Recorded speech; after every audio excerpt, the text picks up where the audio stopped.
উপজেলা পরিষদ নির্বাচনের শেষ দিনের প্রচারণার আরও খবর জানাতে এই মুহূর্তে বরিশাল সদরের কাশীপুর এলাকায় আছেন সহকর্মী অপূর্ব অপু। আমরা সরাসরি যুক্ত হব তার সঙ্গে। কাল বাদে পরশু উপজেলা পরিষদের প্রথম ধাপের ভোট অনুষ্ঠিত হবে। বরিশালের সদর উপজেলা এবং বাকেরগঞ্জ এই দুটি উপজেলা নির্বাচন হবে। এছাড়াও পিরোজপুরের 3টি উপজেলা নির্বাচন হবে। আমার কাছে যতটুকু খবর রয়েছে এই মুহূর্তে এখন বাজে দুপুর 3টা, মূলত আসলে এই মুহূর্তে বরিশালের সদরের যে 4 জন প্রার্থী রয়েছে প্রত্যেকের সাথে আমি কথা বলার চেষ্টা করেছি মুঠোফোনে। তারা জানিয়েছেন যে আসলে সবাই দুপুরবেলাতে যার যার বাড়িতে বা কর্মীদের বাড়িতে অবস্থান নিয়ে দুপুরের খাবার দাবারের প্রক্রিয়াটি সারছেন।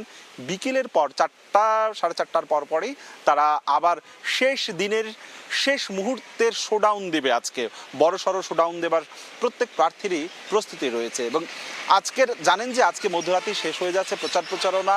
টানা 18 দিন প্রচারণা করেছেন এবং যে যার মতন করে প্রার্থীদের মন জয়ে নানান ধরনের কৌশল অবলম্বন করেছে। বিশেষ করে বরিশাল সদর উপজেলার যে 5জন প্রার্থী রয়েছে প্রত্যেকেই আওয়ামী ঘরানার, ফলে ভোটাররা কাকে বেছে নেবে এই জল্পনা কল্পনা শেষ মুহূর্তে করছে এবং কাকে বেছে নিলে পর তার নাগরিক সুবিধা পেতে সুবিধা হবে সেই জল্পনা কল্পনাটি করছে।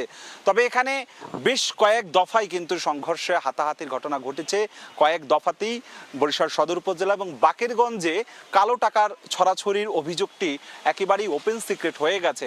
সেখানে 4জন প্রার্থী থাকলেও 2জন প্রার্থীর মধ্যেই মূলত মূল প্রতিদ্বন্দ্বিতা হবে। বিশ্বাস মতিউর রহমান এবং রাজীব তালুকদার এই 2 প্রার্থীর মধ্যেই সেখানে প্রতিদ্বন্দ্বিতা হবে এবং এই 2 প্রার্থীর বিরুদ্ধেই অভিযোগ উঠছে। বিশেষ করে রাজীব তালুকদারের বিরুদ্ধে অভিযোগটি হচ্ছে যে কালো টাকার ছড়াছড়ি, এমন একটি অভিযোগ গণমাধ্যমের বদৌলতে চলে এসেছে। তবে নির্বাচন কমিশন থেকে রিটার্নিং কর্মকর্তা সাফ জানিয়েছেন এই নির্বাচনে যদি কেউ কোনো ধরনের পরিবেশ নষ্ট করবার পায় তারা চালান, সেই ক্ষেত্রে তারা কঠোর ব্যবস্থা নেওয়া হবে।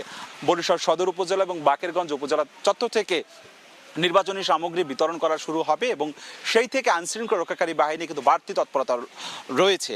তো বরিশাল এবং বাকেরগঞ্জ এই বরিশাল বিভাগের 5টি উপজেলায় আগামীকালকে যে পরশুদিনকে যে নির্বাচন হবে সেটি সুষ্ঠু, অবাধ, নিরপেক্ষ হবে এমনটি প্রত্যাশা করছে ভোটাররা। আমার কাছে সবশেষ এতটুকুই খবর ছিল। বরিশাল সদরের কাশীপুর এলাকা থেকে যুক্ত হয়েছিলেন সহকর্মী অপূর্ব অপু।